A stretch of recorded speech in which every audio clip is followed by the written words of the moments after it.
In the past, we've looked at quadratic relations. When you graph a quadratic relation, it ends up being a parabola, but the equation can be written in three different ways: vertex form, standard form, and factored form are the three ways of writing a quadratic relation. In Spiral 2, we looked at changing factored form to standard form and vertex form to standard form. In both cases, the way we did that was by expanding and simplifying. In Spiral 3, we looked at how to change standard form into factored form. And the way we did that was by factoring. But now the question is, how can you change to the vertex form? It's not a straightforward process to go directly from one to the other like the rest were. There's basically 4 steps that I'm going to walk you through in some examples. Basically, you're going to determine the x-intercepts. Once you have those, you can determine the axis of symmetry. Remember, that's just halfway between those x-intercepts. Because the vertex exists on the axis of symmetry, you can substitute that value of x into the equation to get your y value, and that is the y coordinate of your vertex. So now you have the x and the y coordinates of your vertex, which correspond to h and k in your vertex form equation. So now you have enough information to write the vertex form. And that's the basic process that we're going to go through. So I'm going to work through these 2 examples. I'm starting in the first one with a factored form equation that we're going to turn into the vertex form. And in the second example, we're starting with standard form, and we're going to turn that into vertex form. But for both, we're going to follow that process that I outlined previously. We're going to first find the x-intercepts. So in example 1, what are the x-intercepts? Well, if you'll recall, you switch the signs. The x-intercepts are +1 and +7. So if those are the x-intercepts, the axis of symmetry is halfway between 1 and 7. So you can just think about what is the number that's halfway between 1 and 7, or you can do it mathematically. You can find the average of those 2 numbers to find what's in the middle. So we could do 1 plus 7, divide by 2. Well, 1 plus 7 is 8, divide by 2 is 4. So the axis of symmetry is x equals 4. Now that x equals 4 is also the x coordinate of the vertex. So we can take that value of 4 and plug it back into this equation for x. Substitute x with 4 and do the calculation. So we have negative, and then in brackets, 4 minus 1 times 4 minus 7. Well, 4 minus 1 is 3. 4 minus 7 is negative 3.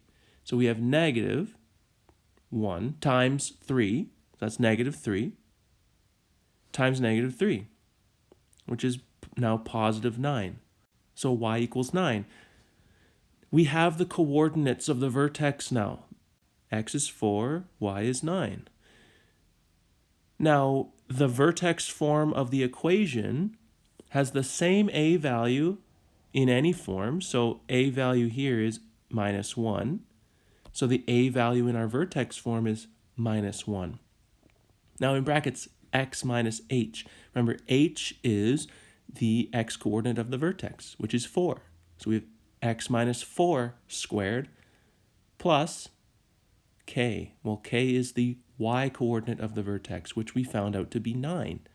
So our vertex form equation is y equals negative, then in brackets, x minus 4 squared plus 9. So that's the process. Find the x-intercepts, get halfway between, that's the axis of symmetry, plug that value back into your equation and solve for y. Those x and y values replace h and k in the vertex form equation, and a is just whatever a was in the equation you were given. We're going to do the same thing in this second example, except this time we have standard form. So I can't just see what the x-intercepts are right off the bat. First, I have to change this into factored form. So I need to factor this equation first. So hopefully you remember from the last spiral, but whatever the first coefficient is on the x squared, you factor that out first. So this 2 gets factored out. The remaining terms are all divided by that number. So 2x squared divided by 2 is x squared. 16x divided by 2 is 8x. 30 divided by 2 is 15. So now in brackets, I have a simple trinomial. So to factor that, well, I keep that 2 in front. This turns into my 2 sets of brackets with an x in each. And the missing numbers have to multiply to 15 and add to 8. It might take you a little time to figure out what those numbers are. They end up being 3 and 5. So my factored form equation is y equals 2, and then in brackets x plus 3 times x plus 5. So that's factored form. Now I know what my x-intercepts are. My x-intercepts are minus 3 and minus 5. So I can calculate my axis of symmetry. It ends up being x equals minus 4. Now I can plug that value back into my equation. I can choose either my standard form or my factored form. Doesn't matter, you'll end up with the same y value. In this case, y equals minus 2. So we have x is minus 4, y is minus 2. Those are the coordinates of my vertex. So now I can go to the vertex form. A is the same as it was in the original equation, so A is 2. H is minus 4. Now be careful, it's x minus h, so it's x minus minus 4. We've got that double negative. So in the brackets, we actually write x plus 4 squared, and then plus k, so k is minus 2. So we end up with minus 2 at the end. So our vertex form equation is y equals 2, x plus 4 squared minus 2.